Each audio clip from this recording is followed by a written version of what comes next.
Under the Moremi platform plans to invest 22 billion Kenya shillings in supporting female-led enterprises, which will empower the next generation of African women and promote gender-equitable fund management.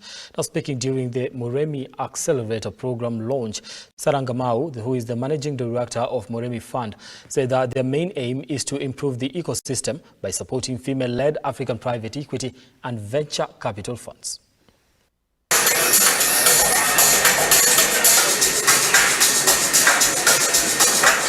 In a bid to lure more women into businesses, Kuramo Capital has partnered with Moremi platform to invest 22 billion shillings, which will promote women-led enterprises. During the launch of Moremi Accelerator program, Managing Director Sarangamau noted that the reason behind the launch was to help women, for they were underrepresented at all levels in the business world.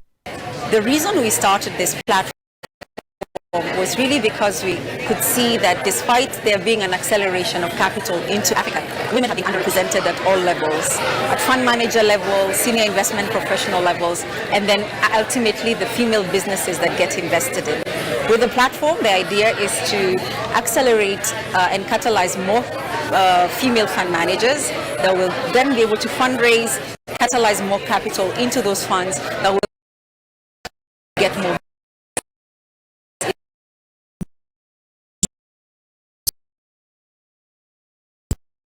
As it brings together like-minded people who will benefit from the Kuramo team. So I expect that the Moremi program will really bridge the funding gap, particularly for both women and local entrepreneurs. Unfortunately, what we find in the venture capital space is that less than 20% of the capital goes to local entrepreneurs. It's even worse for women entrepreneurs, where less than 5% of the capital goes to female entrepreneurs. The research shows that when you invest in female fund managers, they're more likely to invest in female or diverse funded teams. And then once these female or even diverse teams have the capital, and they're also more likely to support women entrepreneurs, they're more likely to hire women as CEOs. And so we find there's a very strong and positive multiplier effect by giving funding to female fund managers who then invest in female-run companies. Shaka Kariuki, the Chief Investment Officer at Kuramo Capital, added that the firm focuses on creating long-term capital value to facilitate the sustainable growth of businesses